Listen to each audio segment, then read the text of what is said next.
Hey, what's going on, everyone? My name is Matt Jarbo. This is Stranger Days. And, I've been spending a lot of time over the course of this past few days, it feels like. And I mean, like, an inordinate amount of time playing Red Dead Redemption 2. This game has consumed my life as I knew that it would. I look forward to my girlfriend and daughter going to bed so I can take over the TV and play the game. I get up a little bit earlier in the day so I can play it once my girlfriend goes to work and before my kid gets up. That is how much time I'm spending playing this game. And that's not even doing the main quests. It's literally just enjoying the world that Rockstar has built over the span of 8 years following the release of Red Dead Redemption.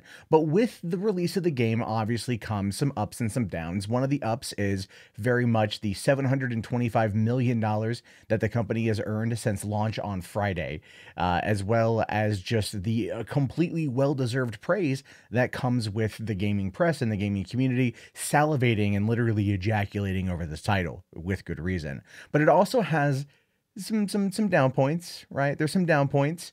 The key one, of course, is the crunch time associated with the game and how that was a big point of controversy that many were trying to use to tank Red Dead Redemption 2 as a way of shaming Rockstar over the crunch time. Although I think most developers realize that when you're trying to push out a product as big as this, crunch is inevitable, especially when you're locked into a release date. And this coming after the game already was delayed for what, 6 months, five, 6 months this year. But before we jump into this newest one, do me a favor and hit that like button. Let me know you're there. Let me know you represent and you want more content like this where we talk about dumb issues, because this one's dumb as hell. So what we have here is an op-ed on Kotaku titled "Red Dead Redemption 2's Puppet-like NPCs Make the World Feel Less Real," and this is coming from Heather Alexandra. Now, if you recall Gamergate days, she was kind of a player back then, right? She's been an SJW and all this stuff. And I'm not like this whole article is really seething with that. But what's funny to me is she's targeting the NPCs, that they feel like they're run by a puppet master, that they don't feel real, they don't feel authentic, that they feel like we're playing a video game version of Westworld. Interestingly enough, it feels actually the exact opposite to almost everybody else. But the NPC factor is what I think is the most interesting, because there's been that meme recently about NPCs and how it equates to social justice warriors and whatnot, and how they all spout the same talking points all the time. And I think this is one of those things that kind of like pushes back against that narrative, but is going about it from a very dumb way. Now, I'm just gonna take a look here at the opening couple paragraphs of her article to give you an idea about where she's coming from. Now, it says here, Red Dead Redemption 2's excessively detailed worlds tries to suggest reality. Fall and you'll get covered in mud. While covered in mud, someone might make a coy comment about how their hope is not shit. The world is full of little flourishes and behaviors that suggest its NPCs are real people with genuine reactions, but the more I play, the more they feel like puppets putting on a show.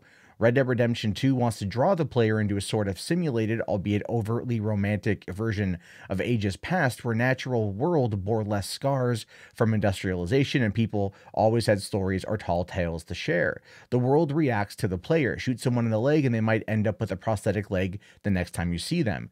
Leave a carcass by the side of the road and come back a few days later to find bare bones. The game's natural world, with its detailed snow and character affecting temperatures, strives to feel realistic. Even Arthur himself emulates a real person through his need to groom and bathe, while his slow gait seems an attempt to separate him from a faster video gamey contemporaries like Assassin's Creed Odyssey's Cassandra. You gotta love the Cassandra reference there, because everyone's talking about Cassandra in Assassin's Creed Odyssey. I couldn't even tell you the name of the main guy, to be honest with you. That is how often I've heard about Cassandra. Even though they're quite literally like the same character, just different skins, but whatever.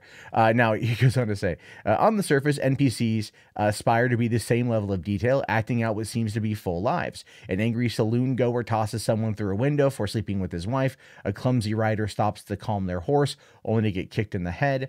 These moments try to suggest the world is full of people going about their lives, but when contrasted with the rest of the game's level of detail, they are woefully artificial. The seam starts to show, and it's obvious that Red Dead Redemption 2's people only exist in relation to me and are defined solely by what I can do to them.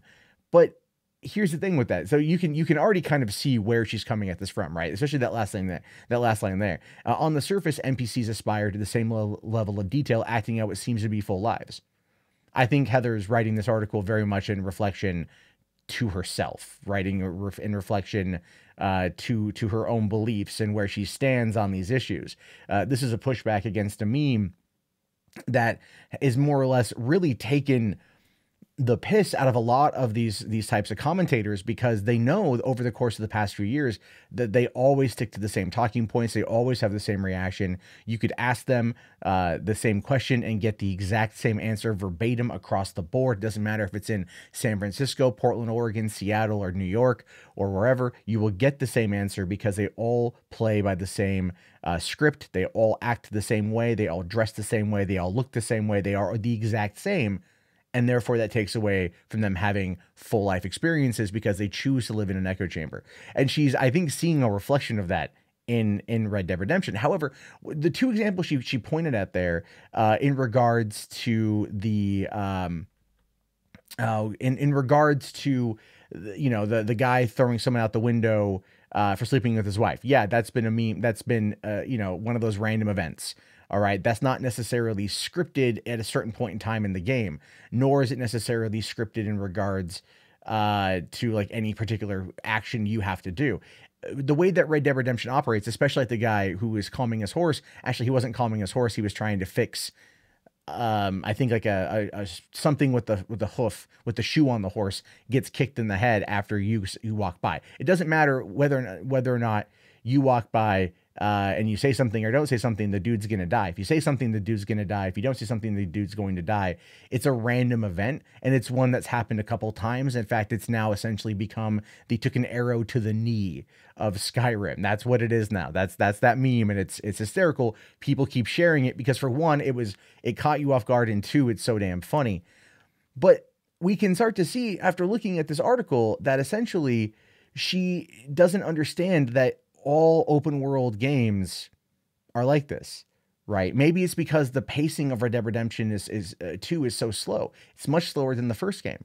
So you notice these things. You notice that the NPCs are on schedules, that the NPCs are in fact programmed to kind of live these experiences. But like everything else in a game outside of the player control, is definitely going to be scripted. This is not a procedurally generated experience, right? And you talk to a lot of developers and even fans of games, and they will say stuff like, you know, nowadays it feels like procedurally generated content is just a lazy way of getting around, well, development, right? That procedurally generated content is just done as a way to push longevity instead of actually developing or delivering a fully realized and expansive world. Whereas Rockstar and the 10 studios that helped make Red Dead Redemption 2 very, very, very much operated in the space of trying to tell this story and have Arthur live in this very fleshed out, very dynamic world. The world does react to you in certain ways that you don't find in other video games. And that's the thing I don't get. Play Grand Theft Auto 5. The NPCs are paper thin. You could blow on them and they die, and then the cops are called. Here, they will take maybe 4 or 5 shots in some cases to actually die. They'll pull out guns. They'll respond. They'll dynamically, the law for a fact will dynamically track you down. I was going on a rampage through Valentine, and I like to try to find choke points where I can lead the enemies to me, which worked in GTA 4, worked in Red Dead Redemption, worked in GTA 5, does not work in Red Dead Redemption 2. Holy crap. This game, for the most part, what happens is the NPCs, the enemies that are coming at you, the law enforcement, they will find dynamic ways to surround you. They will wait for backup to arrive. I was inside of the saloon, and I thought I had a good choke point like held off, that there's no way they could get to me without me knowing about it. And I started getting shot at through a window across the way. And a law enforcement officer had climbed up on top of a building, jumped over to another building, and then just to get a shot at me.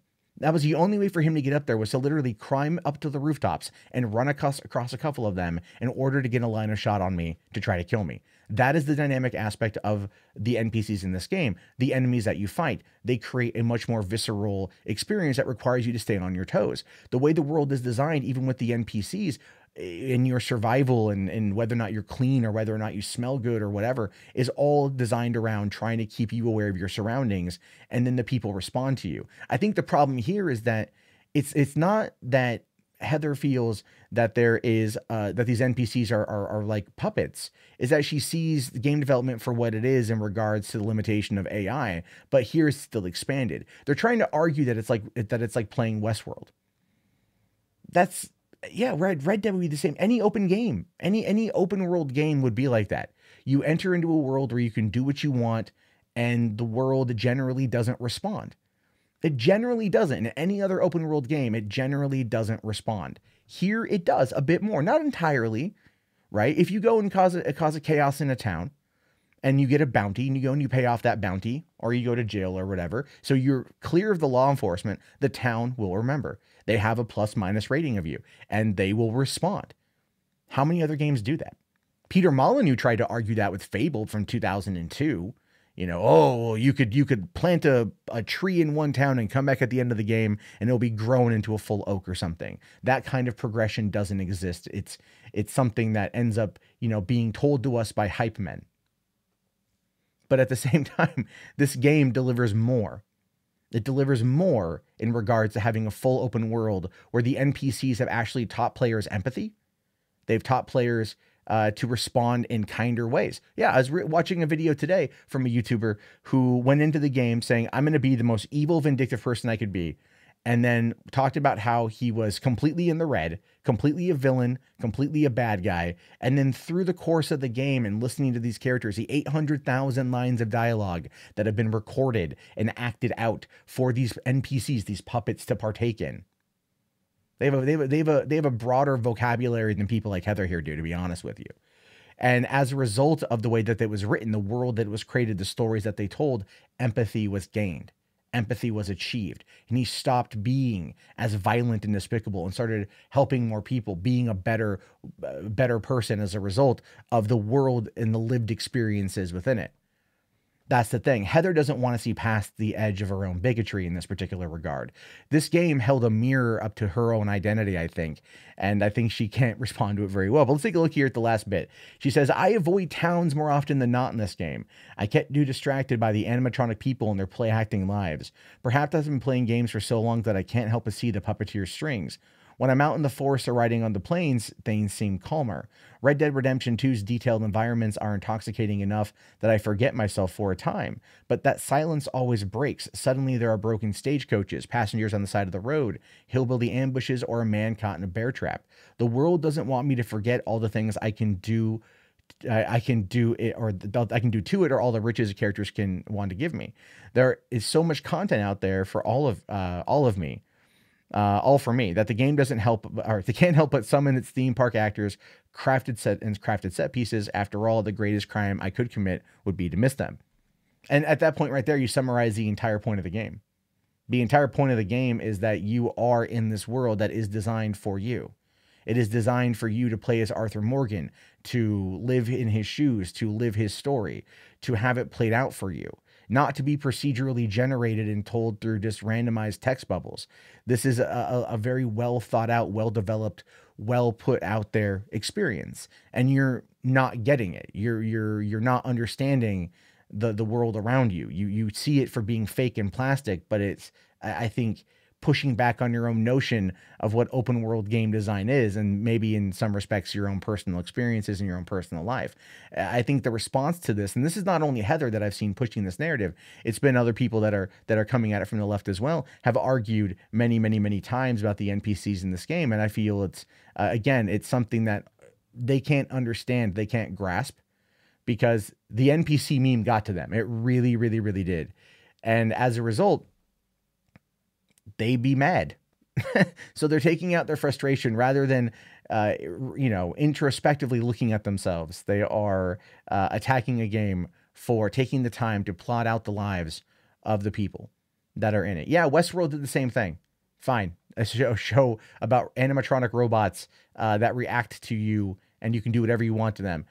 We've always joked that it was like a video game, like a real life video game was the whole point of Westworld, because that's what it is.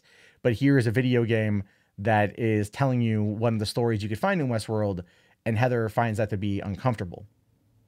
that says more about her than it does about anything else. And I think she realizes that. I think a lot of other people realize that too. Anyway, what are your guys' thoughts on this one? Are the NPCs in Red Dead Redemption 2 too puppet-like? Or do you think that there is some form of personal reflection Heather and others are seeing in them? Perhaps their own canned responses based upon player interaction. Be sure to leave your comments. Well, if you guys made it this far, type in NPC in the chat. Let me know. If you guys want to check out more from me, you can always check out 3 Buck Theater. Link below in the video description, my movie news commentary. You want to support the channel? Patreon's a great way to do it. Channel membership, link below. Get more content. That's going to be exclusive coming here pretty soon. Just be sure to leave a comment and thumbs it up and everything else. I'll talk to you guys later. Have yourself a great day, and peace out.